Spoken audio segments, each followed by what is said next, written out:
اعوذ باللہ السمیع العلیم العظیم الحفیظ بوجہ الکریم وسلطانہ القدیم من الرجس الخبیث المخبث الشیطان اللعین الرجیم وقبیلہ ونفخہ ونفثہ وہمزہ بسم اللہ الرحمن الرحیم فاقصص القصص لعلہم یتفکرون۔ سورۃ الاعراف آیت نمبر 176۔ سبحانک اللہم وبحمدک لا الہ الا انت استغفرک واتوب الیک۔ تحریر و تقریر سے پہلے اسے پڑھ لیا جائے تو کوئی خطا ہو جائے تو اللہ کی رحمت پہ پورا بھروسہ ہے کہ اللہ تعالیٰ معاف فرما دے گا۔ اللہم صلی علی سیدنا محمد و آباء محمد و آل محمد و صحاب محمد و بارک وسلم۔ ہم سب اقرار کرتے ہیں کہ اللہ تعالیٰ کے سوا کوئی معبود نہیں، کوئی نبی، کوئی ولی، کوئی جن، کوئی پری، کوئی مزار، کوئی قبر نہ معبود ہے نہ اللہ تعالیٰ کے برابر ہے۔ اللہ واحد حقیقی ہے۔ اور ہم سب اقرار کرتے ہیں کہ محمد مصطفیٰ صلی اللہ علیہ وآلہ وسلم تمام نبیوں کے سردار ہیں۔ اللہ تعالیٰ نے انہیں آخر میں بھیجا، ان کے بعد کوئی نبی پیدا نہیں ہوگا۔ عظیم سند کے ساتھ عظیم پیام جو ہے وہ سماعت فرما لیجیے۔ امام رضا علیہ السلام بیان کرتے ہیں اپنے والد گرامی موسیٰ کاظم سے، وہ بیان کرتے ہیں اپنے والد گرامی امام جعفر صادق سے، وہ بیان کرتے ہیں اپنے والد گرامی امام محمد الباقر سے، وہ بیان کرتے ہیں اپنے والد گرامی حضرت امام زین العابدین سے، وہ بیان کرتے ہیں اپنے والد گرامی حضرت امام حسین علیہ السلام سے، اور وہ بیان کرتے ہیں اپنے والد گرامی مولا علی شیر خدا رضی اللہ تعالیٰ عنہ سے، وہ بیان کرتے ہیں محمد مصطفیٰ صلی اللہ علیہ وآلہ وسلم سے۔ حضور صلی اللہ علیہ وآلہ وسلم نے فرمایا الایمان معرفۃ بالقلب وقول باللسان وعمل بالارکان۔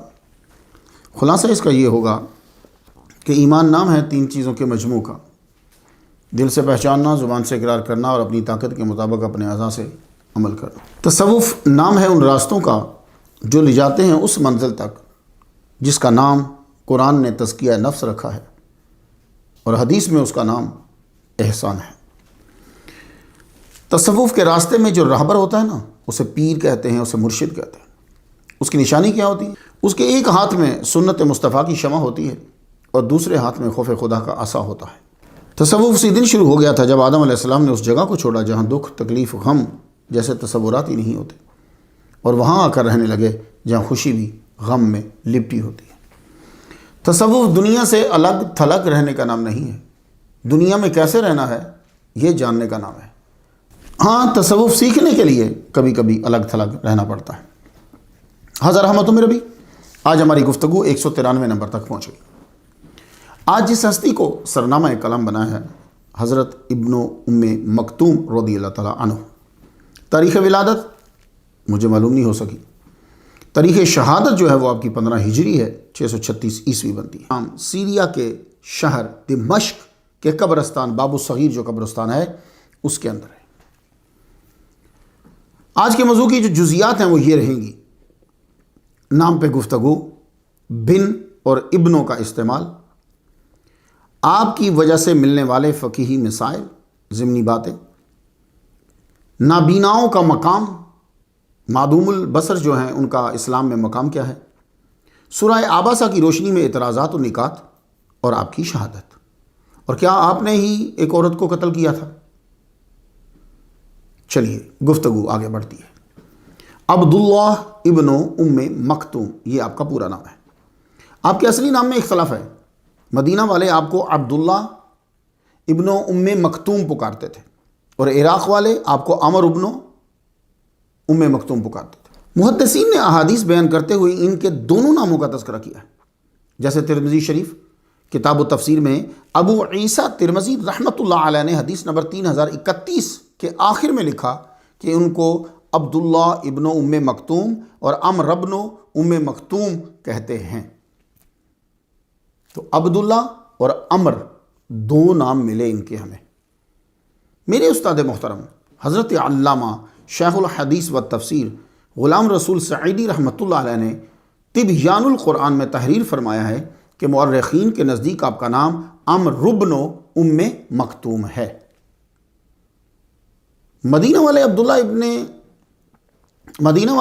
ابن ام مکتوم پکارتے تھے، میں نے اسی نام کو جو ہے وہ چنا ہے، ابن ام مکتوم، مکتوم کی ماں کا بیٹا۔ ویسے آپ کی والدہ ماجدہ کا ذاتی نام جو ہے وہ عاتقہ ہے، مگر وہ آپ کی وجہ سے مکتوم پکاری گئیں کیونکہ آپ نابینا پیدا ہوئے، تو آپ کی والدہ کو لوگ پکارنے لگے ام مکتوم، معدوم البصر بچے کی والدہ۔ ٹھیک ہے. اب مجھے یہ نبینا اور اندھا یہ لفظ اچھا نہیں لگتا، اس لیے میں اس کی جگہ پہ معدوم البصر استعمال کروں گا، لیکن کبھی کبھی نکل جائے گا کیونکہ عام بولتے جو رہتے ہیں. تو لیکن میں ترجیح دے رہا ہوں ان کے لیے معدوم البصر کے لفظ کی. طلبہ آپ ذرا غور سے سنتے جائیے. چونکہ آپ کا ذاتی نام مدینہ میں عبداللہ ابن ام مکتوم تھا، تو کنفیوژن سے بچنے کے لیے عبداللہ نہیں، لوگ آپ کو ابن ام مکتوم پکارتے تھے. زیادہ تر وہ بچے اپنی والدہ کے نام سے مشہور ہوئے جن کی ماؤں نے انہیں بڑی مشقتوں سے پالا، اور ان کی جو ہے وہ پرورش کے دوران ان کو بڑی تکالیف اٹھانی پڑی. ابن ام مکتوم کی زیادہ حالات زندگی کتب میں نہیں ہیں، لیکن اشارتاً واضح ہوتا ہے کہ آپ غریب تھے اور والدہ نے آپ کو پالنے میں بڑے دکھ اٹھائے. تو یہ بھی ہو سکتا ہے کہ باپ کا سایہ اٹھ گیا ہو بچپنی سے، ماں نے ہی باپ اور ماں بن کر پالا ہو. تو آپ کی نسبت جو ہے وہ ماں کی طرف کر ابن ام مکتوم. عیسیٰ علیہ السلام کی والدہ نے بڑی تکلیفیں اٹھائی ہیں، تو عیسیٰ ابن مریم. خیر ایک ریزن اور بھی ہے کہ ان کے تو والد ہے ہی نہیں تھے. چونکہ ابن ام مکتوم پکارا بولا جاتا، تو یہاں ہی طلباء کو واضح کرتا جاؤں کہ بن اور ابنوں کے استعمال میں فرق ہے. معنی ہی کیا ابنوں کا معنی اور استعمال میں 189 نمبر سٹوری میں بیان کر رہا ہوں، آپ وہاں جا کے سن لیجیے. طلباء آپ نے بن اور ابنوں کا جو استعمال ہے نا وہ یاد کر لیا تو آپ کی مطالعاتی پاور ظاہر ہو جائے گی کہ بھائی ان کی نظر ہے. تو سنیے پھر یاد کر لیجیے، مختصر کرتا ہوں. جب بیٹے اور والد کے نام کے درمیان آئے گا تو بن آئے گا. مثلا محمد ابن عبداللہ، یہاں محمد و ابن عبداللہ نہیں کہیں گے کہ محمد مصطفیٰ بیٹے عبداللہ کے، تو کیا بولو گے؟ محمد ابن عبداللہ. محمد و ابن عبداللہ نہیں بولیں گے آپ. کیوں؟ حضور پاک بیٹے اور ابا جی، تو بیٹے اور ابا کے درمیان جب آئے گا تو بن آئے گا، اور جب بیٹے اور امی کے درمیان آئے گا تو پھر ابنو آئے گا. محمد ابن آمینہ، وہاں ہم محمد ابن آمینہ نہیں کہیں گے، محمد ابن آمینہ. محمد مصطفیٰ صلی اللہ علیہ وسلم حضرت آمینہ کے بیٹے، تو وہاں ابنو آئے گا. کچھ بات سمجھ میں آ گئی؟ اسی طرح عیسیٰ علیہ السلام کا نام پڑھیے آپ. نساء میں کیا ہے؟ عیسیٰ ابن مریم. عیسیٰ اصل میں کیا ہے؟ عیسیٰ ابن مریم، الف لکھا ہوا نظر آئے گا آپ کو قرآن مجید میں. تو جب والدہ اور بیٹے کے درمیان آئے گا تو ابنو آئے گا، بیٹے اور ابا جی کے درمیان آئے گا تو بن آئے گا.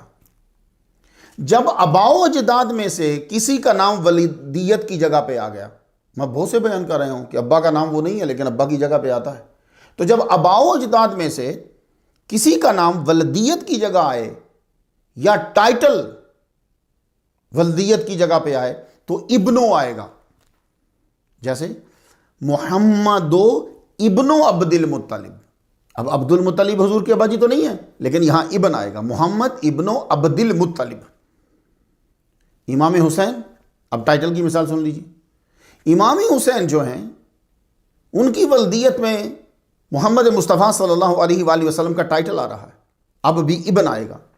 یا ابن رسول اللہ، یا ابن رسول اللہ. رسول اللہ ولدیت کی جگہ پہ آ رہے ہیں لیکن ٹائٹل ہے، تو اب ٹائٹل ولدیت کی جگہ پہ آئے گا تو بیٹے اور ٹائٹل کے بیچ میں ابنو آئے گا، یا ابن رسول اللہ.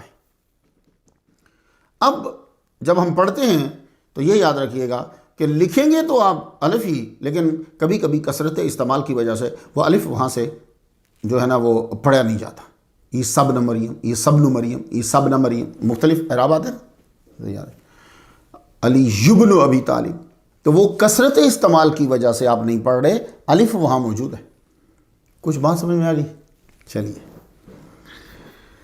نابینا صحابی کی تعریف میں آتا ہے کہ نہیں آتا؟ معدوم البصر بہت سے تھے حضور کے دور میں، اب حدیث میں پڑھے نا.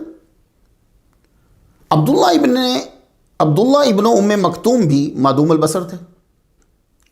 عام طور پر صحابی کی تعریف کیا کی جاتی کہ جس نے ایمان کی حالت میں حضور کو دیکھا اور اسی ایمان کی حالت میں وہ فوت ہو گئے تو وہ جنتی ہیں. تو یہ لفظ آ گیا بیچ میں، دیکھا، لفظ دیکھا بیچ میں آ گیا. اب یہ لفظ دیکھا کی وجہ سے معدوم البصر جتنے تھے وہ سارے صحابہ نکل گئے بیچ میں سے، کتنے ہی تھے بھائی. تو یہ تعریف جامع معنی نہیں ہے، کیونکہ اس تعریف میں جو معدوم البصر صحابہ ہیں وہ نکل جاتے ہیں. ابن ام مکتوم نے حضور کو دیکھا ہی نہیں، مگر آپ کی آواز مبارکہ سنی ہے، ایمان لائے، اسی پہ موت ہوئی. تو اب تعریف کی گئی کہ جس نے ایمان کی حالت میں حضور کی محفل کو پایا کہ حضور بنفس نفیس موجود تھے، محفل کو پایا ایمان کی حالت میں، اور اسی حالت میں وہ دنیا سے گیا، وہ صحابی ہے. اب اس میں شامل ہو گئے جو معدوم البصر بھی ہیں اور دوسرے بھی شامل ہو گئے. تو بینا اور نابینا دونوں کے دونوں اس تعریف میں آ جاتے ہیں. سوال یہ ہے کہ آپ معدوم البصر کب ہوئے؟ کہا جاتا ہے کہ آپ کی والدہ ماجدہ عاتقہ بنت عبداللہ کو مکتوم اس لیے کہا جاتا ہے کہ آپ نے ایک معدوم البصر بچے کو جنم دیا تھا.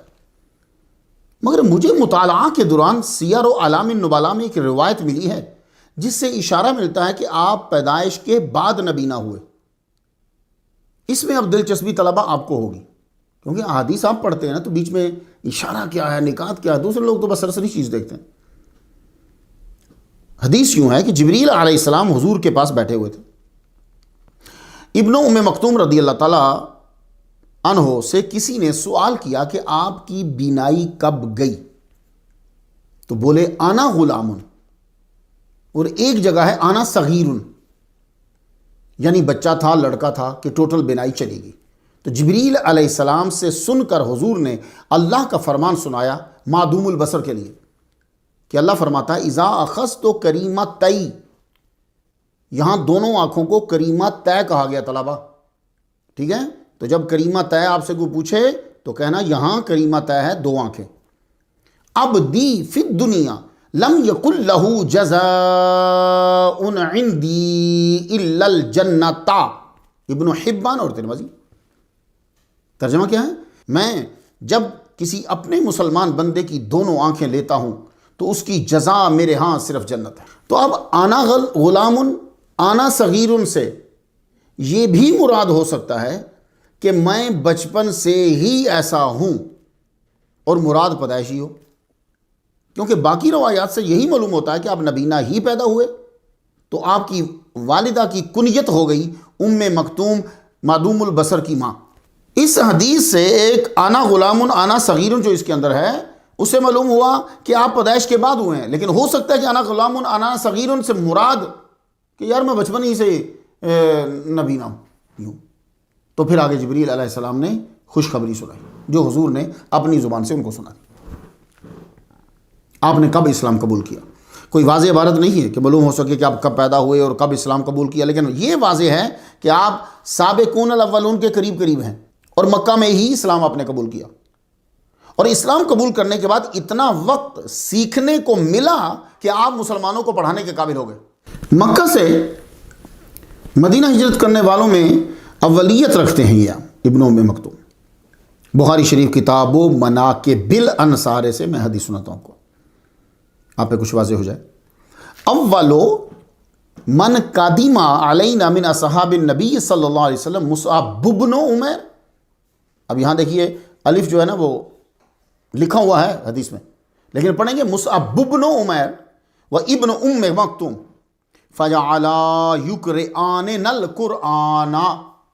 برا کہتے ہیں کہ مکہ سے ہجرت کر کے پہلے جو ہمارے پاس حضور صلی اللہ علیہ وآلہ وسلم کے صحابہ میں سے آئے مصعب بن عمیر ہیں اور ابن ام مکتوم تھے، اور دونوں ہمیں قرآن سناتے سکھاتے تھے. تو یہاں سے مجھے کچھ آئیڈیا ہوا ہے کہ آپ کو بہت وقت ملا ہے حضور سے سیکھنے کا، تبھی تو استاد بنا کر بھیجا. حضرت ابن ام مکتوم مدینہ المنورہ میں قرآن پڑھاتے، اذان دیتے، کبھی اقامہ کہتے. رمضان المبارک میں آپ اذان دیتے تھے، یہ لغوی معنی میں ہے، یعنی اعلان کرتے تھے اصبحتا اصبحتا، یعنی کھانا پینا بند کر دو. اور اصطلاحی اذان جو ہے وہ حضرت بلال حبشی رضی اللہ تعالیٰ عنہ دیا کرتے تھے جو نماز فجر کے لیے. حضور صلی اللہ علیہ وآلہ وسلم کے 4 مؤذن تھے. طلبہ یہ یاد کر لیجیے جب کوئی پوچھے تو 4 مؤذن تھے. مدینہ میں حضرت بلال حبشی رضی اللہ تعالیٰ عنہ، پھر حضرت ام مکتوم. مکہ میں ابو محذورہ، تو طلبہ، ابو محذورہ کا اصل نام کیا ہے؟ اوس ابن مغیرہ۔ یہ اذان کے کلمات 4 بار کہتے تھے، اشہد ان لا الہ الا اللہ، اشہد ان لا الہ الا اللہ، اشہد ان لا الہ الا اللہ، اشہد ان لا الہ الا اللہ۔ اور اقامت کے کلمات 2 بار کہتے تھے، اشہد ان لا الہ الا اللہ، اشہد ان لا الہ الا اللہ، ٹھیک ہے نا؟ وہ 4 بار اور یہ 2 بار کہتے تھے۔ تو چوتھے مؤذن کون ہے جی؟ حضرت سعد بن عائذ۔ یہ نام شاید نہ گزرا ہو، آگے جا کے گزرے گا آپ کی نظر سے، تو ابھی سے یاد کر لیجئے۔ سعد بن عائذ، حضور صلی اللہ علیہ وآلہ وسلم نے ان کو قباء میں مؤذن مقرر کیا۔ سعد القرظ کے نام سے یہ مشہور ہوئے ہیں جی، دونوں نام آئیں گے تو حیران نہ ہو جائے گا۔ سعد القرظ قباء میں حضور کی موجودگی میں 3 بار اذان دی تھی۔ جب بلال حضور صلی اللہ علیہ وسلم کے ساتھ نہ ہوتے تو یہی اذان دیتے تھے۔ حضرت عمر رضی اللہ تعالیٰ عنہ کا دور آیا، حضرت بلال حبشی رضی اللہ تعالیٰ عنہ نے اجازت چاہی کہ وہ یہاں سے چلے جائیں، تو آپ نے فرمایا تو پھر آپ کے اذان کون دے گا؟ پہلے کوئی بندہ اپنی جگہ رکھ کے جاؤ، تو چلے جاؤ۔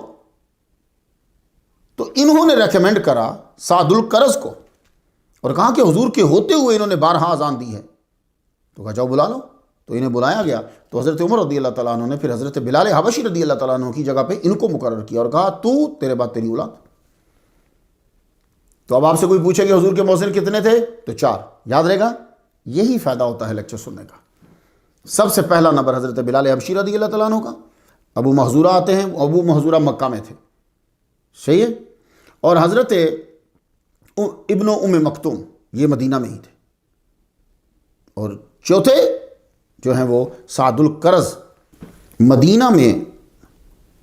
میری تحقیق کے مطابق حضور صلی اللہ علیہ وآلہ وسلم نے 13 غزوات میں 13 غزوات میں ان کو اپنے پیچھے خلیفہ، امام، خطیب مقرر کیا ہے، ابن ام مکتوم رضی اللہ عنہ۔ ایک حدیث میں 2 بار کا بھی لکھا ہے، مگر یہ تاریخی بات ہے، کوئی فرمان نہیں ہے، یہ تاریخی بات ہے نا، تو اس لیے اختلاف ہو سکتا ہے، یہ یاد رکھیے گا۔ حدیثوں میں جہاں تاریخی کوئی بات ہوگی تو وہاں اختلاف ہو سکتا ہے۔ تو اب آپ کو جی فلاں حدیث میں تو یہ لکھا ہوا ہے، تو بھائی صاحب تاریخی بات ہے۔ میں نے جو تحقیق کی ہے 13 بار، لیکن مجھے 13 والی بات صحیح لگی، کیونکہ آپ نابینا تھے، معدوم البصر تھے، تلوار چلانے میں مشکل ہوتی تھی، مگر امامت و خطابت آسان کام تھا، تو حضور غزوات میں جاتے، پیچھے مدینہ میں ان کو مقرر کر جاتے۔ اب میں آپ کو ابو داؤد شریف سے حدیث سنانا چاہتا ہوں تاکہ بات ذرا مضبوط ہو جائے۔ حضرت انس فرماتے ہیں استخلف رسول اللہ صلی اللہ علیہ وسلم ابن ام مکتوم یا ام الناس وهو اعما۔ استخلف، حضور صلی اللہ علیہ وسلم نے حضور صلی اللہ علیہ وآلہ وسلم نے ابن ام مکتوم کو خلیفہ بنایا مدینہ میں۔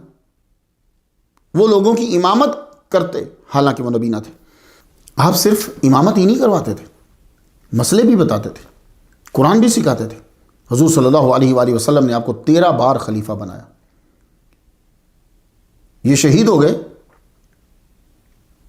اگر کوئی ملک ان کا فالوور ہوتا تو شاید ان کی خلافت پہ گفتگو شروع ہو جاتی۔ وہ 13 بار خلیفہ بنایا نا، اس سے یہ بھی ثابت ہوتا ہے کہ معدوم البصر کو امام بنایا جا سکتا ہے بشرطے کہ وہ عالم ہو۔ نابینا کو بھی ہر نماز مسجد میں جماعت سے پڑھنا ہے اگر وہ اذان سنتا ہے تو۔ یہ مسئلہ بھی ابن ام مکتوم رضی اللہ تعالیٰ عنہ کے صدقے سے سنتے جائیے۔ ایک روز معدوم البصر صحابی حضرت ابن ام مکتوم رضی اللہ تعالیٰ عنہ نے عرض کی، انی رجل دریر بینی و بینک عشب فرخص لی العشاء والفجر۔ میں معدوم البصر ہوں، میرے اور آپ کے درمیان یعنی مسجد کے درمیان کیا عشب، درخت آ جاتے ہیں بہت سے، فرخص لی، تو مجھے رخصت دی جائے عشاء والفجر، فجر کی اور عشاء کی۔ قال فهل تسمع النداء، آپ نے فرمایا کیا تجھے اذان کی آواز آتی ہے؟ قال نعم، کہا جی ہاں آتی ہے۔ تو جب انہوں نے یہ کہا ہاں آتی ہے تو پھر ان کو رخصت نہیں دی گئی۔ پھر ایک دفعہ عرض کی، یا رسول اللہ ان المدینۃ کثیرۃ الحوام والسباع وانا دریر البصر فهل تجد لی من رخصت؟ قال هل تسمع حي على الصلاة حي على الفلاح؟ قال نعم۔ قال فحيها له ولم يرخص له۔ مشکات المصابیح کتاب الصلاۃ کے اندر۔ تو ایک دفعہ پھر انہوں نے یہ کہا، یا رسول اللہ مدینہ میں اے اللہ کے رسول میرے گھر اور مسجد تک رات کے وقت زہریلے حشرات اور جنگلی جانور زیادہ ہیں، میں معدوم البصر ہوں، مجھے گھر نماز پڑھنے کی اجازت دی جائے۔ آپ نے پوچھا حی علی الصلاۃ اور حی علی الفلاح کی آواز آتی ہے؟ بولے ہاں، تو فرمایا پھر تو آنا پڑے گا۔ ایک اور حدیث سناتا ہوں اب میں، یہ ابن ماجہ کتاب المساجد والجماعت سے۔ یا رسول اللہ انی کبیر دریر، الفاظ سنتے جا رہے ہیں نا آپ، انی کبیر دریر شاسع الدار ولیس لی قائد یلاومنی فہل تجد لی من رخصۃ قال هل تسمع النداء قلت نعم قال ما اجد لک رخصۃ۔ تو برکت کے لیے ترجمہ سن لیں، پھر نکات کی طرف بڑھتے ہیں۔ اے اللہ کے رسول میں بوڑھا بھی ہوں، کبیر بوڑھا بھی ہوں، دریر معدوم البصر بھی ہوں یعنی نبینا، شاسع الدار گھر میرا ذرا دور ہے، ولیس لی قائد یلاومنی کوئی ایسا لیڈر بھی نہیں ہے کہ جو مجھے راستہ دکھائے اور مسجد تک پہنچا دے، کیا میرے لیے کوئی رخصت ہے گھر پڑھ لوں؟ آپ نے فرمایا کیا تیرے گھر تک اذان کی آواز جاتی ہے؟ بولے ہاں۔ فرمایا پھر میں تیرے لیے کوئی رخصت نہیں پاتا۔ تو آپ نے شروع میں رخصت مانگی کہ درخت راہ میں آتے ہیں، عشاء اور فجر کے وقت زیادہ دقت ہوتی ہے، آپ اجازت دیں، آپ نے نہیں دی۔ پھر آبادی بڑھ گئی، لوگوں نے زیادہ کھیتی باڑی شروع کر دی، زیادہ درخت لگائے، زیادہ درخت ہوئے تو ان کی وجہ سے حشرات بھی آ گئے زہریلے، اور کبھی کبھی درندے بھی آ جاتے تھے، عذر قبول نہیں ہوا۔ پھر آپ بوڑھے ہو گئے تو عرض کیا یا رسول اللہ بوڑھا ہو گیا ہوں، معدوم البصر بھی ہوں، کوئی غلام مسجد چھوڑنے والا نہیں ہے، آپ نے یہ بھی عذر نہیں مانا۔ فرمایا تم مسجد میں ہی جماعت کے ساتھ نماز ادا کرو گے۔ مسلمانوں جب نبینا کا کوئی عذر قبول نہیں کیا کیونکہ اذان کی آواز جاتی ہے، تو بتاؤ ایک تندرست کو کیسے جائز ہوگا کہ اذان کی آواز سنے اور جماعت کے ساتھ نماز ادا نہ کرے؟ یہ بات ان تمام لوگوں کے لیے ہے جن کے گھر مساجد کے پاس ہیں اور آواز جاتی ہے۔ آپ کے ذہن میں طلبہ یہ بات آ سکتی ہے کہ پھر حضور صلی اللہ علیہ وسلم نے اتبان کو اجازت کیوں دی گھر میں نماز پڑھنے کی؟ یہ طلبہ آپ کو مزے دیں گی یہ چیزیں، کیونکہ عوام کو تو وہ پہلی بات کافی ہے۔ تو معدوم البصر تو دونوں ہوئے، ان کو اجازت نہیں دی جا رہی، اتبان کو اجازت دی جا رہی ہے۔ آپ کی نظر جو ہے وہ جاتی رہی۔ آپ اپنی قوم کو امامت فرماتے تھے، مگر جب بارشیں آ جاتی تو بارشوں کی وجہ سے مسجد اور گھر کے درمیان کا نالا جو تھا نا وادی، اس میں پانی آ جاتا تھا، مشکل ہوتا تھا۔ تو انہوں نے عرض کی یا رسول اللہ آپ میرے گھر میں نماز ادا کریں، میں اسی جگہ کو مسجد بنا لوں گا اور وہاں نماز پڑھوں گا۔ آپ نے اجازت دے دی، آپ گئے، آپ نے نماز پڑھی، انہوں نے اس مقدس جگہ کو مسجد بنا لی۔ تو آپ کو اجازت اس لیے دی کہ ایک تو آپ کے کان تک آواز نہیں آتی تھی اذان کی، دوسرا کہ آپ نے مسجد گھر میں بنا لی، کیوں؟ میں پڑھوں گا تو ساتھ میرے ہمسائے بھی پڑھیں گے جو نہیں جا سکتے، اس لیے اجازت دے دی۔ یہ فرق تھا دونوں میں۔ تو حضرت ابن ام مکتوم رضی اللہ تعالیٰ عنہ کا صدقہ ایک اور مسئلہ سنتے جائیں کہ نبینا سے بھی مسلمان عورت حجاب کرے گی۔ وہ لوگ جو حجاب کا مذاق اڑاتے ہیں، مجھے یہ سمجھ نہیں آئی جو عورت بے حجاب شادی سے پہلے پھرتی تھی، شادی کے بعد وہ خاوند پہ پابندی لگاتی ہے کہ یہ کسی عورت کو نہ دیکھے، بلکہ عورت واچ کر رہی ہوتی ہے آپ کو۔ آپ جب بازار میں جاتے ہیں، محفل میں بیٹھے ہوتے ہیں، وہ آپ کو واچ کر رہی ہوتی ہے تم کس لڑکی کو دیکھ رہے ہو۔ وہ نہیں چاہتی کہ اس کا خاوند کسی اور کو دیکھے، اور مرد بھی یہ نہیں چاہتا کہ اس کی عورت کسی اور کو دیکھے۔ امریکہ میں کتنی آزادی ہے، بغیر نکاح کے بھی رہ رہے ہوں گے، لیکن وہ نہیں چاہ رہا ہوگا عیسائی ہو کر اور گندا ہو کر کہ اس کی جو دوست ہے وہ کسی اور کو دیکھے۔ تو اسلام یہی تو کہتا ہے کہ جو شادی کے بعد کر رہے ہو وہ پہلے کرو، تاکہ جو نقصانات ہیں تم ان سے بچ جاؤ۔ اس کی طرف کسی کا دھیان ہی نہیں جا رہا۔ شادی کے بعد ہر عورت کہے گی یہ ولی اللہ غوث اور کتب بن جائے، ابدال بن جائے، اور اس سے پہلے جو ہے جو ضروری چیزیں انہیں بھی چھوڑی جا رہی۔ تو ابن ام مکتوم معدوم البصر، تو نبینا سے بھی مسلمان عورت جو ہے وہ حجاب کرے گی۔ اب حدیث سن لیجئے، اسلام کے شارع نے نابینا سے بھی پردے کا حکم دیا۔ یہ مسئلہ بھی ابن ام مکتوم کے صدقے سے سنتے ہیں۔ ترمذی شریف کتاب الادب، یہ حدیث حسن صحیح ہے۔ ام سلمہ قالت کنت عند رسول اللہ صلی اللہ علیہ وسلم وعنده میمونۃ فاقبل ابن ام مکتوم وذلك بعد ان امرنا بالحجاب فقال النبي صلی اللہ علیہ وسلم احتجب منه فقلنا یا رسول اللہ الیس اعمى۔ لا یبصرنا ولا یعرفنا فقال نبی صلی اللہ علیہ وسلم افام یمان انتما الستما تبصرانہ۔ خلاصہ یہ بنتا ہے کہ حضرت ام سلمہ رضی اللہ تعالیٰ عنہ فرماتی ہیں کہ میں حضور صلی اللہ علیہ وسلم کے پاس تھی، حضرت میمونہ بھی تھی۔ اچانک ابن ام مکتوم رضی اللہ تعالیٰ عنہ داخل ہوئے، حجاب کی آیت نازل ہو چکی تھی۔ حضور صلی اللہ علیہ وسلم نے دونوں ازواج کو ان سے حجاب کرنے کا حکم دیا۔ تو ازواج نے عرض کی یا رسول اللہ وہ تو نبینہ ہیں، نہ ہمیں دیکھ رہے ہیں اور نہ ہی معلوم ہے کہ کون بیٹھا ہوا ہے۔ تو حضور صلی اللہ علیہ وسلم نے فرمایا آپ دونوں تو نبینہ نہیں ہیں، کیا آپ دونوں ان کو نہیں دیکھ رہے؟ وہ نہیں دیکھ سکتے مگر آپ تو دیکھ سکتی ہیں۔ تو حجاب و پردہ کے مخالفوں کے لیے یہ حدیث موت تھی، اور امریکہ کے ان مولویوں کے لیے جنہوں نے تقریباً مسجد میں بھی پردہ ختم کر دیا ہے، مردوں اور عورتوں کے درمیان ایک سی تھرو سا پردہ لگا دیا ہے، وہ سب بولے یہ حدیث ضعیف ہے، کیونکہ ان سب کی موت تھی اس کے اندر۔ پھر برابر میں ایک حدیث لائے اور اس میں سے بھی حکم بتایا، اور اس کی وجہ حدیث سے سنائی ہی نہیں۔ وجہ کیا تھی وہ نہیں سنائی آپ کو، اور کہہ دیا جی یہ جو نابینا مرد سے پردہ کرنا ہے یہ خاصہ ہے ازواج مصطفیٰ کا، باقی عورتوں کے لیے نہیں ہے، یہ نکال کے چلے گئے۔ اس لیے میں طلباء آپ سے یہ کہتا ہوں، میں بھی جو بیان کروں، دوسرے جو بیان کرے اس کو خود سٹڈی کرو، وہ پھر آپ کا اپنا بن جاتا ہے، تو بڑی چیزیں نکلیں گی بیچ میں سے۔ تو بظاہر آپ کو کیا تقریر کی انہوں نے یہ کہا جناب یہ جو نبینہ سے پردہ کرنا ہے یہ ازواج مصطفیٰ کا خاصہ ہے۔ خاصہ تو آپ سمجھتے ہی ہو نا، تو یہ خاصہ باقی عورتیں جو ہیں وہ نبینہ سے پردہ نہ کریں۔ ساتھ میں بڑی ٹاپ کی حدیث لے کر آ گئے فاطمہ بنت قیس کی۔ دیکھا یہ لوگ اپنے اسلام کو اچھا بنانے میں اتنی کوشش نہیں کرتے جتنا لوگوں کے سامنے گندا ظاہر کرنے کی کوشش کر دیتے۔ میں یہ نہیں سمجھ پایا۔ اب دیکھو کتنی تیاری کی ہوگی اس مولوی نے، فاطمہ بنت قیس کا جو حضرت ابن ام مکتوم کے گھر رہنا حدیث لے کر آئے، جو اتنی حدیثیں ہیں ان کو چھوڑ جائیں گے، جو ایک ایک بات کہیں ہوئی ہوگی کسی وجہ سے اس کو لے کر آ جائیں گے سامنے اصول بنانے کے لیے۔ اب طلباء آپ مجھ سے سنی، میں نے پھر اندر داخل ہو گیا اس کے، تو آپ کے لیے میں خلاصہ لے کر آ گیا ساری حدیثوں کا۔ واقعہ کچھ یوں ہے کہ فاطمہ بنت قیس کے خامد ابا حفص ابن المغیرہ جو تھے وہ سیریا گئے، وہاں وکیل کے ذریعے انہوں نے طلاق بھیج دی اور خرچہ بھیج دیا 5 سا کھجور اور 5 سا جو۔ آپ کو طلاق کا دکھ، اوپر سے کم خرچہ اور مزید خرچہ اور سکونت دینے سے انکار کر دیا۔ سنتے جاؤ کتنا ظلم ہوتا ہے تمہارے ساتھ۔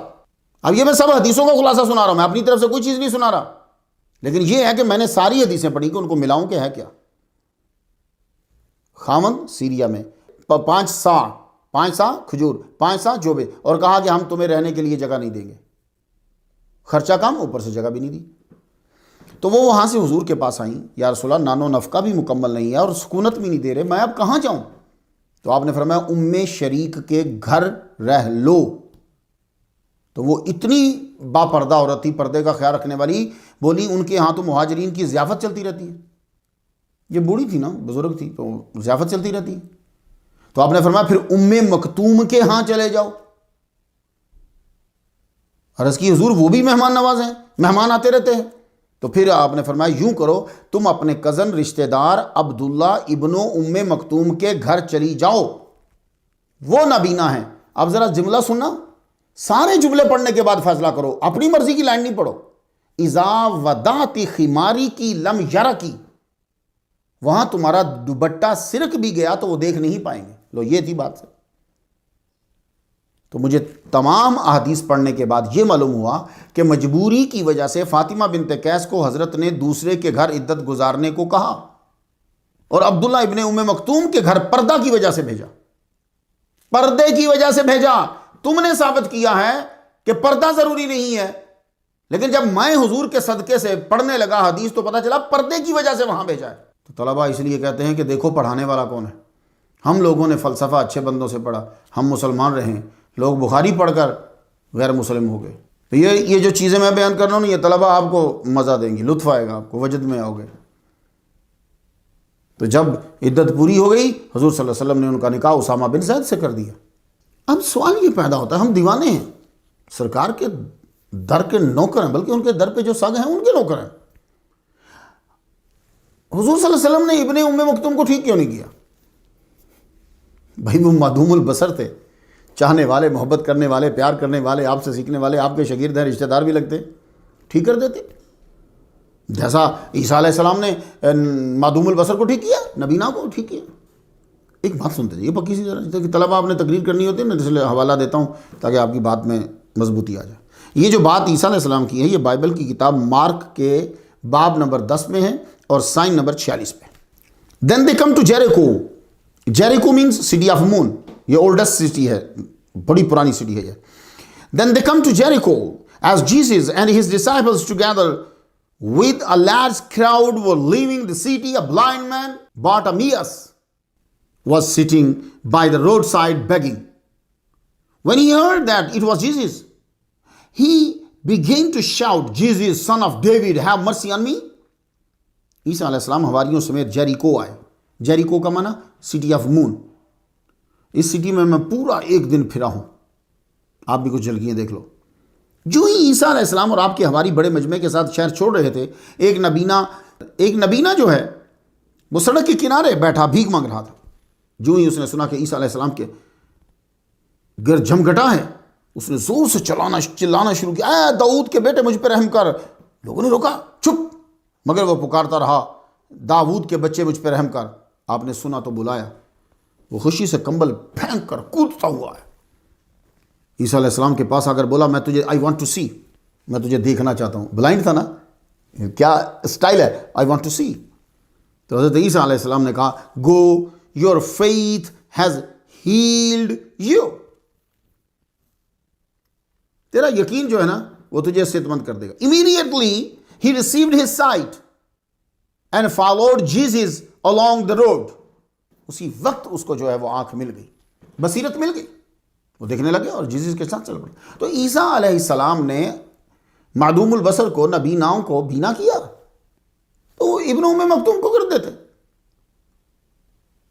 یہ بتاتا ہوں میں، ہمارے حضور صلی اللہ علیہ وآلہ وسلم نے ایک نبینا کو ٹھیک کیا، مگر اس کو توحید میں لگا کر کیا۔ ہمارے نبی کا کمال یہ ہوتا، توحید میں لگا کر کیا، کہ کہیں دوسروں کے معجزے دے کر، جیسے عیسیٰ کو سن آف گاڈ بول دیا، یہ بھی کہیں ادھر توحید میں لگایا۔ اب ذرا حدیث پہلے سن لو طلبہ۔ عثمان بن حنیف رضی اللہ تعالیٰ عنہ کی حدیث ہے، ابن ماجہ شریف کتاب و اقامت الصلاۃ والسنت۔ حضرت عثمان بن حنیف بیان کرتے ہیں کہ ان رجلا ضریر البصر اتى النبي صلی اللہ علیہ وسلم فقال ادعو اللہ لی ان یعافینی فقال ان شئت اخرت لك وهو خیر وان شئت دعوت فقال ادعو فامره ان يتوضا فيحسن وضوءه ويصلي ركعتين ويدعو بهذا الدعاء اللهم انی اسألک واتوجہ الیک بنبیک محمد النبی رحمتی یا محمد انی قد توجہت بک الی ربی فی حاجتی ہذہ، یہاں مینشن کرنا ہے حاجت کو، لتقضی لی اللہم فاشفع فی۔ تو حضرت عثمان بن حنیف رضی اللہ عنہ بیان کرتے ہیں، ایک معدوم البصر آدمی حضور صلی اللہ علیہ وسلم کے پاس آیا اور عرض کی، دعا کرو اللہ مجھے بصارت دے دے۔ آپ نے فرمایا اگر تو چاہے تو صبر کر کے قیامت میں اجر پا سکتا ہے، اور یہ تیرے لیے خیر ہے، اور اگر تو چاہے تو میں دعا کر کے تجھے ٹھیک کر دیتا ہوں۔ اس نے کہا آپ دعا کریں۔ اس پہ حضور صلی اللہ علیہ وسلم نے فرمایا کہ تم اچھے طریقے سے وضو کرو، 2 رکعت نفل پڑھو، پھر اس کے بعد جو ہے وہ یہ دعا مانگو۔ تو اس دعا میں حضور نے یا محمد فرمایا ہے۔ اس نے یوں ہی کیا، وضو کیا، 2 نفل پڑھے، اس کے بعد دعا مانگی، منہ پہ، محدثین کہتے ہیں منہ پہ ہاتھ پھیر کے ہٹا ہی کہ اللہ تعالیٰ نے اسے آنکھیں عطا فرما دی۔ اس دعا میں حضور نے یا محمد فرمایا، ہم اسے بدل نہیں سکتے۔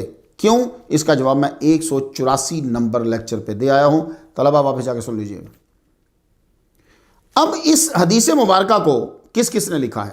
امام احمد نے مسند میں، ترمذی نے اپنے سنن میں، ابن السنی نے اپنی کتاب عمل الیوم واللیلہ میں، ابن ماجہ نے بھی لکھا ہے، امام بخاری نے تاریخ الکبیر میں لکھا ہے، حاکم نے مستدرک میں لکھا ہے، امام بہقی نے دلائل النبوہ میں لکھا ہے، امام باغوی نے اپنی کتاب معجم الصحابہ میں لکھا ہے، ابن ابی خاتم نے اپنی کتاب العلل میں لکھا ہے۔ کتنے معتبر علماء کا نام میں لے گیا ہوں، انہوں نے تحریر فرمایا اس حدیث کو۔ اب ایک ملک کے نبینا بیٹھ گئے، لوگوں کو بتانے لگے یہ حدیث میں مسئلہ ہے، صحیح نہیں ہے یہ حدیث۔ حالانکہ ان سے بڑے علماء جو اسلام کے ساتھ مخلص تھے، کسی ملک یا جماعت کے نمائندہ نہ تھے، انہوں نے تحریر کیا اپنی کتب میں۔ امام ترمذی نہیں سے حدیث حسن صحیح لکھا ہے. طلبہ جا کے دیکھیے گا، میں جو بتایا نا، تو کیا لکھتے ہیں؟ حسن صحیح، ساتھ انہوں نے غریب لکھا. ایک راوی ابی جعفر الختمی جو ہیں، وضاحت نہ ہوگی شروع میں شاید ان کے بارے میں، تو غریب لکھ دی. یہ بھی ہو سکتا ہے کہ کسی اور کی کارستانی ہو بیچ میں.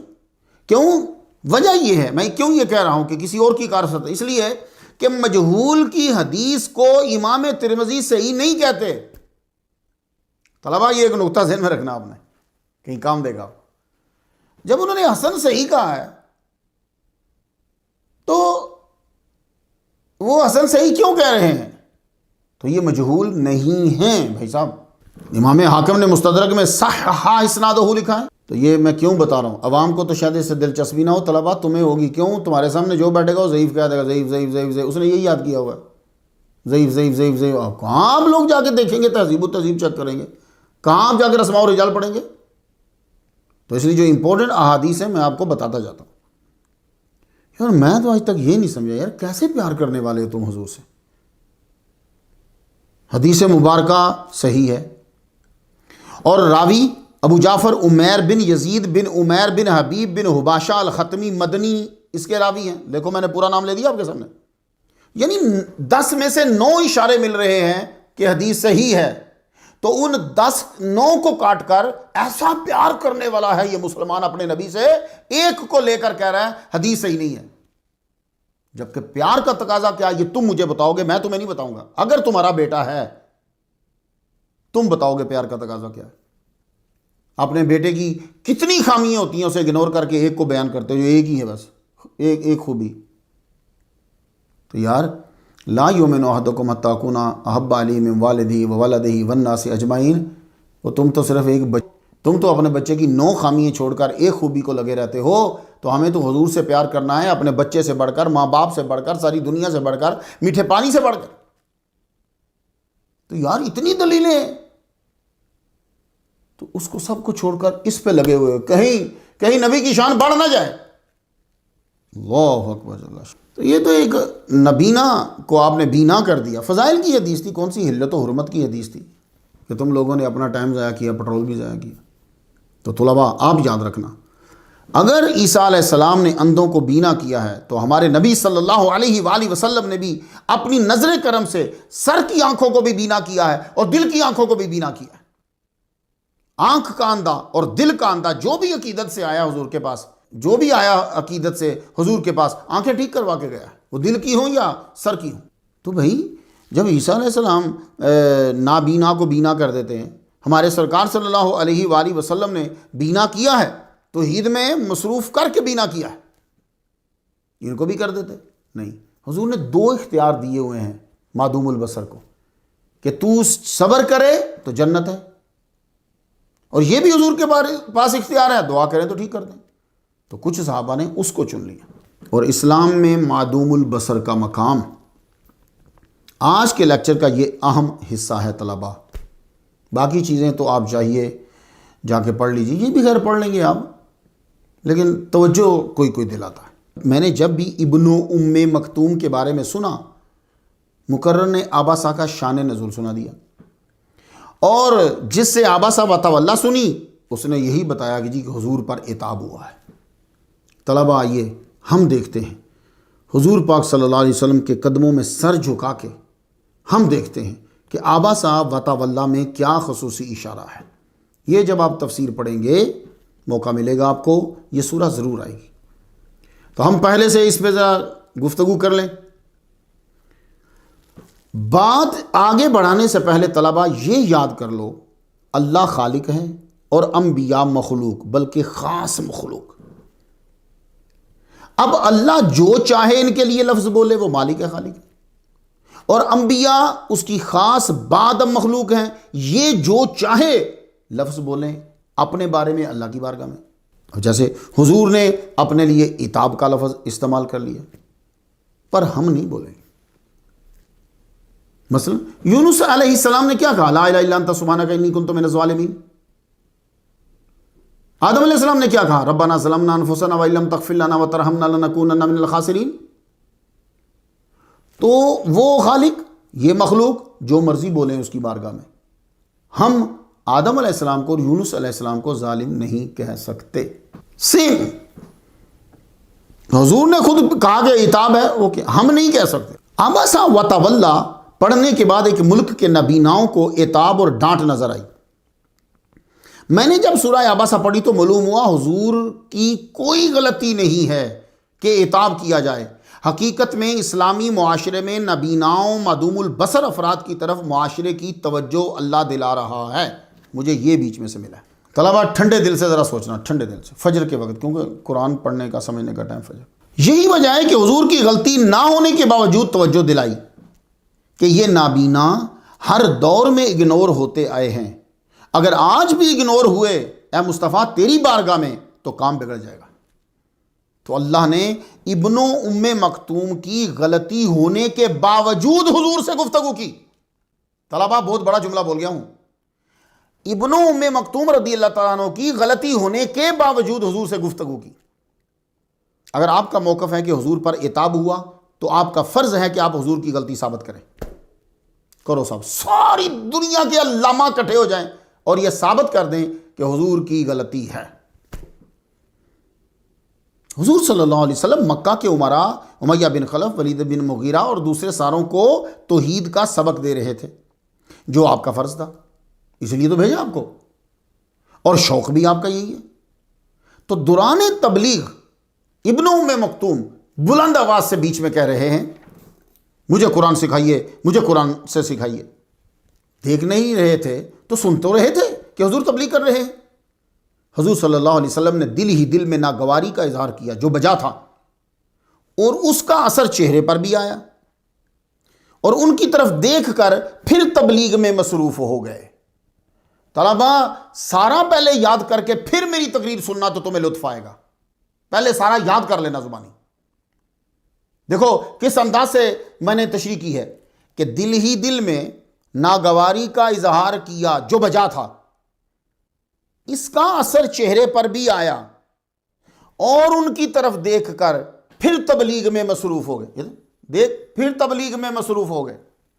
تو جو مقرر حضرات اپنی تقریر میں یہ کہتے ہیں کہ یہ حضور کی غلطی ہے جس پہ عتاب آیا، تو میری گزارش ہے کہ حضور تو کفار مکہ جو معاشرے کے بڑے امراء تھے، دہشت گرد تھے، بہادری میں بے مثال تھے، انہی کے معاشرے میں، انہی کے معاشرے کے خلاف اور انہی کے عقیدے کے خلاف مذہب کی تبلیغ کر رہے تھے، اپنا فرض نبھا رہے تھے۔ مولوی صاحب آپ تو اپنے شاگردوں میں جب تقریر کر رہے ہو پیسے لے کر، اور تمہارے 200-300-400 شاگرد سامنے سن رہے ہیں، تو میں کھڑا ہو کر یہ بولوں مجھے سکھائیے، مجھے سکھائیے، تو علامہ صاحب دوران تقریر آپ کا منہ کس طرح کا ہوگا؟ کہ آپ کثرت میں تبلیغ روک کر مجھے اکیلے کو پڑھانے لگ جائیں؟ تو مولوی صاحب آپ لوگ تو اپنے ملک کے فوجی افسر وزیر اعظم کو تبلیغ نہیں کر سکتے، حضور تو مکے کے امراء کو، سب سے بڑے دہشت گردوں کو تبلیغ کر رہے تھے امن کی۔ جب استاذ دوسرے سے بات کر رہا ہو تو بیچ میں بولنا بے ادبی ہے۔ تو ابن ام مکتوم شاگرد ہیں محمد مصطفیٰ صلی اللہ علیہ وسلم کے، امتی ہیں محمد مصطفیٰ صلی اللہ علیہ وسلم کے۔ یہی وجہ ہے علامہ فخر الدین رازی نے ابن ام مکتوم کا عمل گناہ قرار دیا ہے۔ طلبہ پڑھنا چاہ کے پھر آپ کو معلوم ہوگا۔ سرکار صلی اللہ علیہ وسلم گفتگو فرما رہے ہوں تو آوازیں نیچی رکھو۔ آپ کہیں گے نہیں نہیں یہ تو مدینے میں آیت اتری تھی۔ اچھا مدینے میں اتری تھی پر اللہ کے علم میں تو تھی نا۔ اصل میں 1923 سے لے کر 2023 تک کا ایجنڈا یہی تھا کہ تم ہر وہ چیز ڈھونڈو جس سے حضور کی شان میں نقص واضح ہو اور حضور برابر ہو جائے۔ تو مجھ سے سنو طلبہ، پہلی بات تو یہ ہے کہ حضور صلی اللہ علیہ وسلم نے منہ مبارک سے ان کے خلاف کچھ نہیں بولا، کسی نے سنا نہیں، کسی نے دیکھا نہیں، یہ تو دل کا معاملہ تھا۔ پھر رب نے دل کے معاملے کو سورہ عبسہ میں کیوں ذکر کر دیا جو ستار العیوب ہے؟ دل کے معاملے کو اس نے سورہ عبسہ میں کیوں نکالا؟ طلبہ میں بڑے اہم، جب یہ آپ کو سمجھ میں آ گیا نا تو آپ میرے لیے دعا کرو گے کہ دل کے معاملے کو اللہ تعالیٰ نے سورہ عبسہ میں کیوں نکال دیا؟ سورہ عبسہ سے عتاب ثابت نہیں ہوتا، بلکہ یہ ثابت ہوتا ہے کہ نبی امین ہے۔ طلبہ پھر سے میں نے سورہ عبسہ سے یہ ثابت کیا ہے کہ نبی امین ہے، اس نے وحی میں کبھی خیانت نہیں کی، خواہ خود کے بارے میں ہی ہو۔ دیکھ لو عبس وتولی ان جاءہ الاعمی، تو پہلی بات یہ ثابت ہوئی کہ نبی امین ہے سورہ عبسہ سے، اور یہ سورہ عبسہ سے یہ ثابت ہوا کہ قرآن اللہ کا کلام ہے، محمد مصطفیٰ کا کلام نہیں ہے۔ یہ باتیں آتی ہیں جب حضور سے عشق اور محبت ہوتا ہے۔ عبسہ سے کیا پتہ چلا کہ یہ قرآن حضور نہیں لکھتے، یہ اللہ کا کلام ہے، کیونکہ مصنف خود کی کتاب میں خود کے خلاف نہیں لکھتا، اپنی صفائی بیان کرتا ہے، بس اپنی بڑائی بیان کرتا ہے۔ تو اب پھر یہ سورہ عبسہ ہے کیا، کیوں آئی؟ تو اب آ جاؤ مسلمان، خاص طور پہ میرے طلبہ اور مقررین، کسی بھی قوم اور معاشرے میں ان کے نبینہ افراد بہت اہم ہوتے ہیں، اور یہ بھی دیکھنا ہوتا ہے کہ انہوں نے ان کے لیے کیا کیا ہے معاشرے میں۔ طلبہ آپ میں سے جو مقرر ہے وہ بتائیں کہ جمعہ کے خطبہ میں کتنی بار آپ نے معدوم البصر اور اسلام کو موضوع بنا کے تقریر کی؟ بس ایک بندہ، وہ بھی ایک ادھی حدیث ہوگی ہے نا۔ آج امریکہ کے اندر ہر سال اکتوبر کا مہینہ ورلڈ بلائنڈنس اویئرنیس منتھ کے طور پہ منایا جاتا ہے۔ دو بڑی جماعتیں ہیں جو نابیناؤں کے لیے، اندھوں کے لیے کام کر رہی ہیں، the National Federation of the Blind, the International Agency for the Prevention of Blindness. جانتے ہو پوری دنیا میں 43 ملین لوگ اندھے ہیں، اور سب سے زیادہ اندھے چائنا میں اور انڈیا میں ہیں۔ نابینا لوگ معاشرے میں بہت سے طریقوں سے اگنور ہوتے ہیں۔ یہی وجہ ہے کہ سورہ عبسہ نازل ہوئی، حالانکہ حضور کی کوئی غلطی نہ تھی، پھر حضور نے فل توجہ دی۔ ان کے لیے چادر بچھاتے تھے، ہر بار چادر بچھاتے تھے۔ اتنی توجہ دینے کا کیا مطلب ہے؟ انہوں نے یہی تو کہا تھا نا کہ مجھے پڑھاؤ، آپ ان کے لیے ایک اسپیشل کلاس مقرر کر دیتے۔ نہیں، چادر بچھا رہے ہیں، چادر بچھا رہے ہیں، اور ایسا جملہ بول رہے ہیں اپنی ذات کے لیے کہ جس سے معاشرے میں ان کا مقام اور بڑھ جائے۔ طلبہ کان کھڑے ہوئے، بس یہی توجہ دلانا چاہتا تھا کہ نابینا اگنور ہوتے ہیں، اب آپ معاشرے میں بڑھا رہے ہیں ان کو، کیونکہ آپ توجہ نہ دیتے تو اسلامی معاشرے میں بھی نابینا اگنور ہو جاتا۔ طلبہ جب آپ باہر تقریر کرنے جائیں گے، کوئی پوچھے کہ اسلام نے ان افراد کی طرف کیا توجہ دی ہے، تو آپ کے پاس میرا آج کا لیکچر جو ہے وہ گفتگو شروع کرنے کا بٹن ہوگا۔ انسان کو اللہ نے جو بے شمار نعمتیں دی ہیں، ان میں سے آنکھ ایک بہت بڑی نعمت ہے۔ اس کے سلب ہو جانے پہ اسے بہت بڑی جزا یعنی جنت کی نوید سنائی گئی۔ حدیث قدسی سماعت فرما لیجیے۔ اب آپ سے کوئی پوچھے کہ نبینا کے لیے کیا کیا ہے، پہلے تو یہ دیکھو کہ اس کا مرتبہ کیسے بڑھایا، اس کو دنیا میں جنتی قرار دے دیا۔ حضور صلی اللہ علیہ وآلہ وسلم نے اللہ کا فرمان ہمیں سنایا، اذ ابتلیت عبدی بحبیبتہ فصبر عوضتہ منہم الجنۃ۔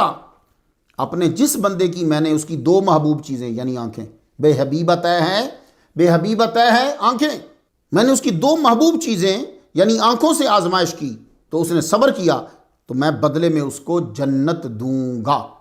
نبیناؤ خوش ہو جاؤ، ہمارے لیے نہیں ہے، تمہارے لیے ہے۔ اللہ نے دنیا میں دو آنکھیں دی، بدلے میں جنت دی۔ سوال یہ ہے جو یہاں اندھا تھا، کیا وہ قیامت کے دن بھی اندھا ہی ہوگا؟ ہرگز نہیں۔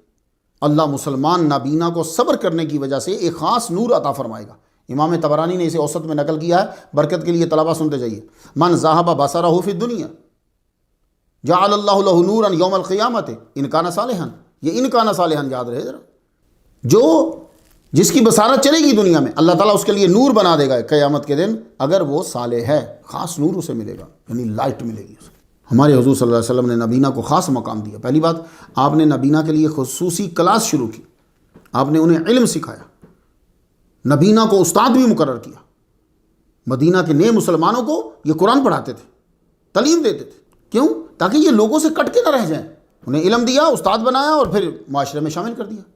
حضور نے ان کو گھر نماز پڑھنے کی اجازت نہیں دی، حالانکہ آپ نے جو عذر پیش کیے تھے وہ مضبوط بھی تھے، صحیح بھی تھے، تو اجازت دیتے نا۔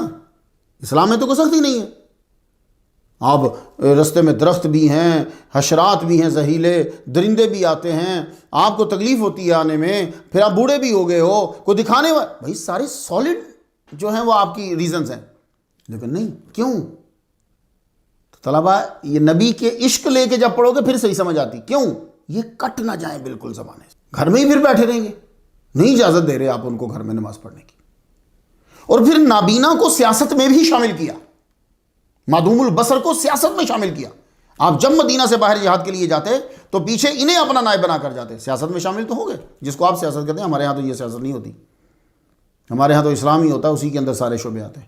یہ حضور صلی اللہ علیہ وآلہ وسلم کے مصلی امامت میں بھی ہوتے اور خطبہ بھی سر انجام دیتے. ایسا ایک بار نہیں 13 بار ہوا ہے. مسلمانوں، ہمارے ہاں تو بڑے بڑے اسکالرز ہوئے ہیں جو نبینا تھے، جیسے ابو الحسن علی بن محمد القابسی. یہ مصر کا کتنا مشہور ہے نیو جنریشن کا، ڈاکٹر طہ حسین، بڑی اچھی کتابیں لکھی اس نے. اور پاکستان کے اندر 1 لاکھ احادیث کے حافظ. عام حافظ اسے کہتے ہیں جس نے قرآن یاد کیا ہو، لیکن مولویوں میں حافظ پتہ کسے کہتے ہیں؟ جس کو 1 لاکھ حدیثیں یاد ہوں. 1 لاکھ حدیثوں کا حافظ الحدیث حضرت علامہ جلال الدین شاہ بھکی شریف والے نبینا تھے. سینکڑوں شاگرد ان کے. اللہ اکبر. میرے والد صاحب نے ان کی زیارت کی ہے، میں نے نہیں کی. ہمارے معاشرے میں نبینا صالح کی عزت کی جاتی ہے. وہ امام، خطیب، مدرس، محدث، نعت خواں بنتے ہیں اور ہم سنتے ہیں انہیں. اب بائبل میں موجود ایک کتاب ہے، یہ سنتے جاؤ. کس کے بارے میں کیا ہے یہ اس کی مذہب کی کتاب میں دیکھنا ہوتا ہے. بندوں کو چھوڑو، بندے تو بدلتے رہتے ہیں. تو بائبل میں ایک کتاب ہے، نام یاد رکھنا طلبہ، اس کا نام ہے لیویٹیکس. یہ لیویٹیکس ایسے ہی ہے جیسے ہمارے قرآن مجید میں سورہ مائدہ ہے. لیویٹیکس کے اندر باب نمبر 21 ہے اور سائن نمبر 18 ہے. جملہ ذرا سننا تاکہ تمہیں معلوم ہو جائے. No one at all who has a defect shall be qualified. No man who is blind or has a limb too short or too long, no qualified to offer the food of his God. اور حضرت داؤد علیہ السلام کے متعلق لکھا ہوا ہے کہ انہیں کہا گیا no one who is blind may enter the house. یعنی بائبل کی اس کتاب کے حوالے سے تو یہ سمجھ میں آ رہی ہے کہ نابینا، لنگڑا بندہ اور جس کا کوئی عضو چھوٹا ہے یا کوئی عضو بڑا ہے، یعنی ڈیفیکٹڈ پرسن جو ہے وہ عبادت گاہ میں شامل نہیں ہو سکتا. عبادت میں اور عبادت گاہ میں آ ہی نہیں سکتا اور نائب بھی نہیں بن سکتا. تو مسلمانوں اور خاص طور پر حکمرانوں، یہ جان لو ہمارے اسلام کے اندر نبیناؤں کو اگنور نہیں کیا گیا، ان پہ غور کیا گیا ہے. تو سورہ عباسہ کا مطلب حضور پہ عتاب نہیں ہے، معاشرے کے ان اگنورڈ افراد کی طرف توجہ دلانا مقصود ہے. حضور کی کوئی غلطی نہیں ہے. انہیں اسلام نے امامت، اقامت، خلافت، نیابت کا حق دیا ہے اگر عالم ہے. حضور صلی اللہ علیہ وسلم نے نبیناؤں کی مدد کرنے کی طرف توجہ دلائی ہے. امام بخاری نے الادب المفرد میں کتاب و عاقبۃ الامور میں حدیث لکھی. حضرت ابن عباس بیان کرتے ہیں قال رسول اللہ صلی اللہ علیہ وسلم لعن اللہ من کمّاها اعمى عن السبیل. اللہ لعنت بھیجتا ہے اس بندے پر جس نے نابینا کو غلط رستے پہ لگا دیا. بھائی صاحب ایسے جملے کسی مذہب میں دکھاؤ. ویسے پیسے کمانے کے لیے کوئی آدمی جو ہے وہ فیڈریشن بنا لے، ایجنسیاں بنا لے، پیسہ جو ہے وہ $90 خود کھائے اور 10 ان پہ لگا دے. اس کو یہ نہیں دیکھنا یہ مذہب کے اندر کیا لکھا گیا. لیکن پھر بھی میں ان کو اچھا کہتا ہوں، چلو کھا کے کر تو رہے نا. تو ہم لوگ تو اپنے نبی کے بیان پہ کوئی توجہ ہی نہیں دے رہے. تو خلاصہ یہ ہوا کہ سورہ عباسہ کوئی عتاب نہیں ہے. ایک اہم مسئلہ تھا، آپ نے توجہ نہ دی، اللہ نے توجہ دلائی تاکہ نبیناؤں کو اسلامی معاشرے میں کہیں نظر انداز ہی نہ کر دیا جائے. جو شخص اس لیے سورہ عباسہ پڑھتا ہے کہ حضور کو عتاب ہوا تھا، پھر حضرت عمر کا واقعہ سن لو.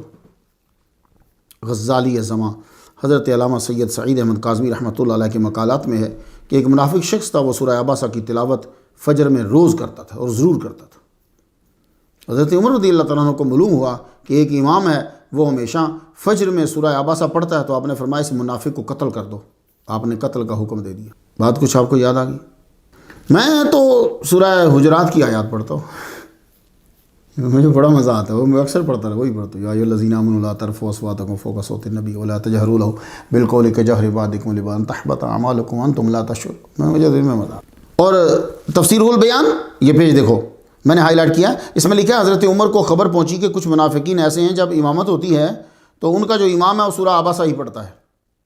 تو آپ نے بندہ بھیجا، فرمایا گردن اڑا دو اس کی. تو ہاں طلبہ، آپ کو یہاں یہ بتاتا جاؤں کہ ایک اور واقعہ ملتا ہے، ابن ام مکتوم نے اپنی لونڈی کو قتل کر دیا. یہ ایک واقعہ ملتا ہے. سرسری اسی طرح لکھ کے چلے جاتے ہیں، لیکن جب آپ لوگ بڑے ہو گے، آپ تحقیق کرو گے یا کسی بندے نے تحقیق کی تو وہ آپ کو ڈسٹرب کر سکتا ہے. تو میں ابھی اس گھنڈی کو تھوڑا سا حل کرتا جاؤں. میں نے اس حدیث کو پڑھا، امام ابن نسائی نے کتاب المجتبیٰ میں نقل کیا ہے، اور سنن ابی داؤد میں یوں عبارت ہے ان عامہ، نام کوئی نہیں ہے، ان عامہ کانت لہ ام ولد. ایک نبینہ تھا، اس کی لونڈی ام الولد یعنی بچے کی ماں تھی. دوسری حدیث میں ہے 2 بچے تھے، وہ گالیاں دیتی تھی، وہ روکتے یہ رکتی نہ۔ ایک روز اس معدوم البصر نے ایک چھری لی، فاخذ المغول، مغول کا نام آتا ہے، مغول کا ترجمہ اردو والے چھری کرتے ہیں، فاخذ المغول فوضعه فی بطنها، وہ لونڈی کے پیٹ میں گھونپ دی اور اتنا دبایا کہ وہ مر گئی۔ صبح حضور صلی اللہ علیہ وسلم کو خبر ہوئی، آپ نے لوگوں کو اکٹھا کیا اور فرمایا جس نے یہ عمل کیا اسے اللہ اور اپنے حق کا واسطہ دے کر کہتا ہوں کہ وہ کھڑا ہو جائے۔ وہ نبینہ آیا اور اقرار کیا اور کہا میں یہ آپ کو روزانہ گالیاں دیتی تھی، میرے اس سے 2 خوبصورت بچے ہیں، یہ مجھے بڑی عزیز تھی، مگر میرے لاکھ سمجھانے پر یہ باز نہیں آئی تو میں نے اس کو مار دیا۔ تو حضور نے آگے سے کیا کہا، الا اشہد ان دمہا ہدر، خبردار ہو جو تم سب، اس کا خون یعنی اس کا بدلہ کوئی نہیں ہے۔ حدیث بالکل صحیح ہے، میں جو گفتگو کر رہا ہوں میں کسی اور انداز سے کر رہا ہوں کہ یہ آما لکھا ہوا ہے لیکن ان کو بیان کر دیا جاتا ہے یہ ابن ام مکتوم ہے۔ ام الولد سے شک پڑ جاتا ہے کہ کون ان کی ام الولد کون تھی۔ پھر سیم حدیث آگے سیر اعلام النبلاء نے لکھا ہے کہ ابن ام مکتوم، لوگ انہوں نے نام لیا ہے، ابن ام مکتوم مدینہ میں ایک یہودیہ کے پاس آئے، وہ حضور کو گالیاں دیتی تھی تو آپ نے پہلے اسے پیٹا پھر قتل کر دیا۔ اور حضرت علی کی روایت میں ہے کہ اس عورت کو ایک مرد نے پہلے گلا دبایا پھر مار دیا، آما ہے ہی نہیں۔ تو بس ایسے ہی آما کا تذکرہ آیا تھا تو میں نے کہا میں آپ کو بتاتا جاؤں کہ یہ بات ڈاؤٹڈ ہے، ٹھیک ہے، ایک جگہ صرف آما ہے لیکن اگلا ٹکڑا جو ہے وہ دوسری حدیث کے اگلے ٹکڑے سے میچ نہیں کرتا جہاں ان کا نام ہے۔ شہادت اور وصال، آپ کو دوسرے صحابہ کی طرح جہاد کا بڑا ہی شوق تھا مگر آپ نبی نہ تھے، معذور کو اجازت تھی جہاد پر نہ جانے کی، لیکن آپ وقتاً فوقتاً خواہش کا اظہار کرتے رہتے تھے مجھے جانا ہے۔ حضرت عمر رضی اللہ تعالیٰ عنہ کا دور خلافت آیا، قادسیہ میں جنگ تھی، فیصلہ کن جنگ تھی، فارس کی سپر پاور کو تباہ کرنا تھا۔ آپ نے ہر جگہ ہر شہر کے اندر یہ پروان جاری کیا کہ ہر اس شخص کو میرے پاس بھیج دو جس کے پاس صرف تلوار ہے یا صرف گھوڑا ہے، کوئی جنگ کا کوئی اوزار آلہ ہے اس کے پاس، وہ قوت رکھتا ہے، اسے کوئی جنگی طریقہ آتا ہے، ہر ایک کو بھیجو۔ حضرت ابن ام مکتوم نے سمجھا لو بھائی اس وقت ضرورت زیادہ ہے، میری بھی آرزو پوری ہو جائے گی۔ آپ بھی چلے گئے، کہنے لگے کہ مجھے بھی جہاد میں شامل ہونا ہے۔ تو آپ نے پوچھا تو آپ کیا کرو گے، اب تو تلوار چلا نہیں سکتے۔ کہنے لگے تلوار نہیں چلا سکتا لیکن جنگ میں جھنڈا بہت ضروری ہوتا ہے۔ عمر بولے ہاں۔ کہنے لگے جھنڈے کا ایک جگہ ٹکا رہنا ضروری ہوتا ہے۔ عمر بولے ہاں۔ تو کہنے لگے تو بس مجھ سے زیادہ کون ایک جگہ پہ کھڑا رہے گا، مجھے تو نظر ہی نہیں آتا، میں جھنڈے کو سینے سے مضبوطی سے لگا کے کھڑا رہوں گا، نظر مجھے آتا ہی نہیں، نہ میں دائیں جاؤں گا نہ بائیں، میں وہیں کھڑا رہوں گا۔ آپ نے ان کا شوق دیکھا، کہا چلو ٹھیک ہے۔ قادسیہ میں پہنچے، قادسیہ کے اندر گھمسان کا رن رہا، 3 دن بڑی سخت لڑائی ہوئی، لیکن حضرت عمر نے ایرانیوں کی اینٹ سے اینٹ بجا کے رکھ دی، عظیم قدیم فارسی سلطنت کا ڈھانچہ ہی تباہ کر کے رکھ دیا۔ یہی وجہ کہ آج تک وہ حضرت عمر کو نفرت کی نگاہ سے دیکھتے ہیں، کیوں کہ فاتح کو کوئی بھی پیار نہیں کرتا، یہ بات یاد رکھیے گا۔ جنگ ختم ہوئی تو حضرت ابن ام مکتوم کا جسد انور خون میں لت پت ملا اور جھنڈا اپنے سینے سے لگایا ہوا تھا۔ آپ کا مزار دمشق کے قبرستان باب صغیر میں داخل ہوں تو دیوار کے جب آپ داخل ہوں گے نا تو جو ان کا مزار ہے نا دیوار کے داہنی طرف اوپر لکھا ہوا ہے ھذا دریح صحابی الجلیل عبداللہ بن ام مکتوم مؤذن سیدنا محمد رسول اللہ صلی اللہ علیہ وآلہ وسلم۔ الفاتحہ۔